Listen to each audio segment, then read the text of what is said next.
A poor miller had 3 sons. When he died, all that he left behind was a mill, a donkey, and a cat. "Well, since I'm the oldest," said his first son. "I'll take the mill." The second son quickly added, "And I'm next. I'll take the donkey." They looked at their younger brother, Marquis. "How lucky you are! You shall have the cat," the brothers said, and laughed out aloud. The poor fellow shook his head as his brothers left. It was not fair at all. "My brothers can make a fine living with the mill and the donkey, but what about me?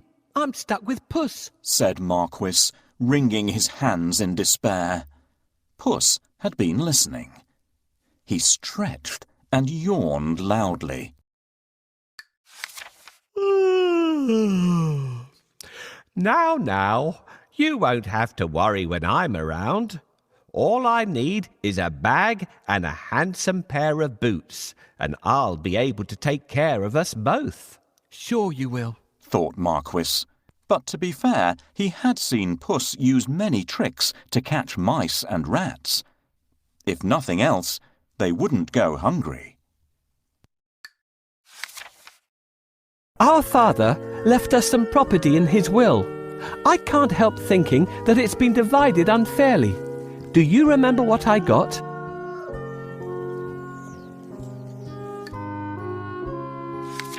Soon the cat was given his own pair of boots and the new bag that he had asked for. The boots fitted him perfectly, and he looked very smart. Puss packed a juicy cabbage and some bran in the bag, and slung it around his neck. He polished his whiskers and set out. Puss headed straight to a spot where there were plenty of rabbits. He had a great plan in mind. Puss opened the bag wide and hid behind a tree. Soon a rabbit came hopping by. He saw the cabbage and leapt straight into the bag. Whoosh! As quick as the wind, Puss grabbed the bag and tied it closed with a piece of string. With the rabbit in his bag, Puss walked straight over to the king's palace. He bowed low and presented him with the rabbit. "Your Majesty," said Puss in Boots in a royal voice, "this humble gift comes from my master, Lord Marquis of Carabas." This was a fancy name that Puss had chosen for his master. "What a thoughtful gift," said the king, who loved roasted rabbit. The next time, Puss managed to catch a brace of partridges and took them once again to the king. "This is wonderful. Tell your master I'm very pleased," said the king, who loved partridge stew even more. This went on for 2 months. Puss was becoming an expert at catching game, and the king was getting plumper. "First, I need a bait for the rabbit. What do you think rabbits love to eat?"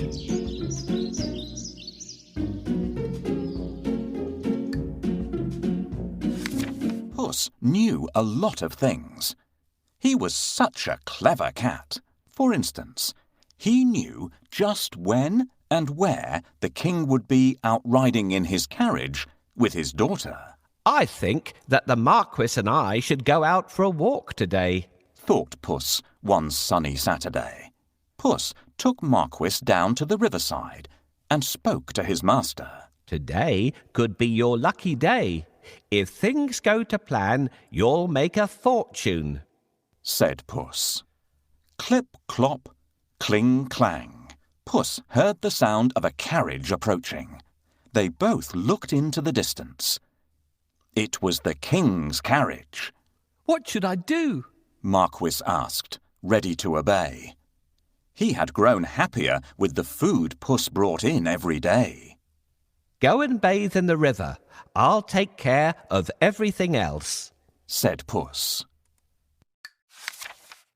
Is that all? cried Marquis.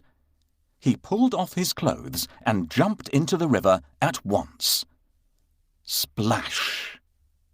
Quickly, Puss hid his master's clothes behind a rock. Help! My master is drowning! Somebody save him! Puss wailed. He was trembling from head to foot. The king recognized Puss at once. He remembered all the lovely meals he had enjoyed thanks to the cat. The king jumped out of his carriage. Go and save him, quickly! The king said to his servants. Puss said to the king, Your Majesty, some nasty thieves have stolen my master's clothes. Is that so? Don't worry. I'll find a suit for him, said the king. He ordered one of his servants to fetch some fine clothes. Soon Marquis was pulled out of the water, and the king's servant handed over a handsome suit for him to wear. As soon as Marquis put on those clothes, he looked just like a prince. He stood tall and handsome, and smiled shyly at the princess. Surprise, surprise, the princess fell head over heels in love with Marquis. Master, I have a great idea. All you need to do is go and bathe in the river. I will take care of the rest. Well, all right. That's easy. While he's bathing, I need to hide his clothes. Can you think of a good place to hide them?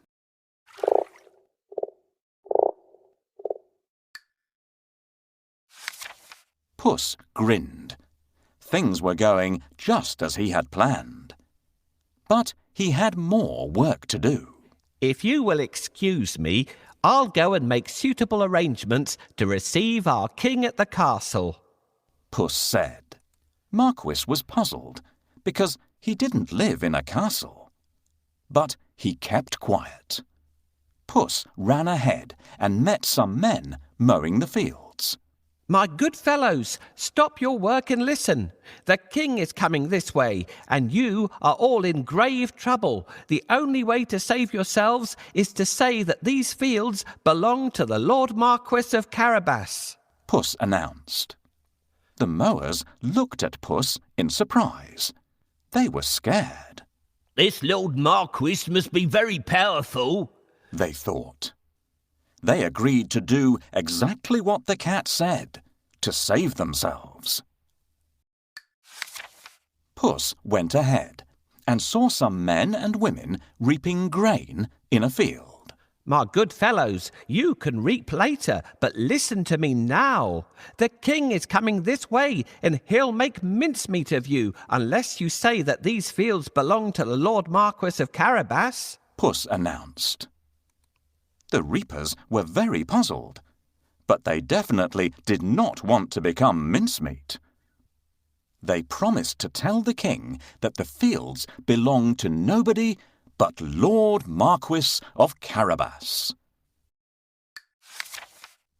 Puss went ahead and warned everybody to tell the king that the land belonged to Lord Marquis. The people thought that it wouldn't be right to mess with Lord Marquis. They decided to do exactly what the cat asked. But Puss had still more work to do. Huff, puff. He ran all the way until he reached a huge castle. Can you guess whose castle it was? Yes. The castle and all the lands belonged to a fierce and powerful ogre. But Puss was not scared of the ogre.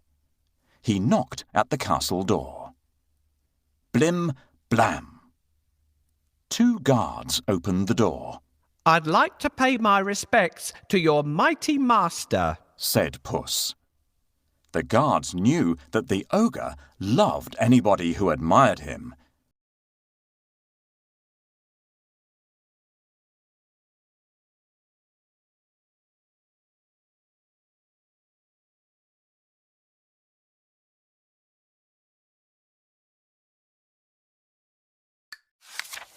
so they let Puss in at once. Puss bowed low to the ogre. I have heard much about your great powers. Is it really true that you can transform yourself into any animal you wish? Asked Puss. Even a lion? Watch me, said the ogre. Right before Puss's eyes, he transformed himself into a mighty lion. He roared so fiercely that Puss sprang up the curtains in fright. The ogre laughed loudly. That's amazing, said Puss. but I bet you can't turn yourself into a small creature. That's the most difficult thing in the world. I can, said the ogre.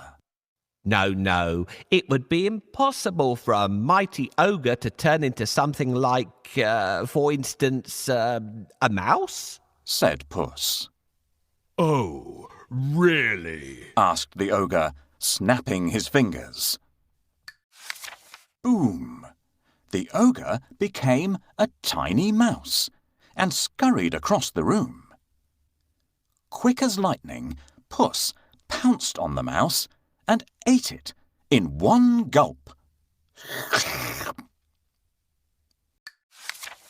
Puss licked his lips. He clapped his hands 3 times and summoned all the people living in the castle. The ogre is no more, Puss announced. Will you accept Lord Marquis of Carabas as your master? He is kind and just, good and generous.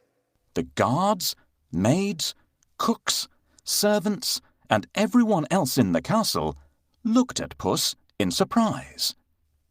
But they nodded at once. They had never really liked the ogre anyway. Puss ordered everyone to prepare a feast for Lord Marquis and his very special guest, the King himself. The coach with the king, the princess, and my master will be here soon. I have to wake up the ogre right away.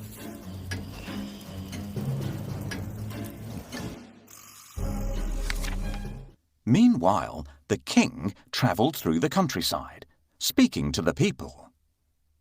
He was very surprised to learn that almost all the land around him belonged to the young man by his side. When the king's coach finally reached the castle, Puss ran out to welcome them. Welcome to our humble abode, Puss said to the king. The king gulped.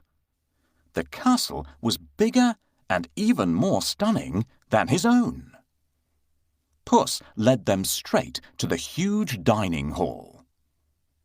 The table groaned with the weight of roast chicken, rabbit stew, mince pies, smoked duck, and hundreds of other dishes. The king was in 7th heaven. After eating the great feast and sipping the finest wine he had ever tasted, the king said, My dear Lord Marquis, I'd be delighted if you would marry my only daughter. Marquis smiled at the princess. I will if the princess wishes to live with me, said Marquis shyly. The princess was so happy that she wanted to dance all around the castle. She blushed in delight and nodded. They married and lived happily ever after.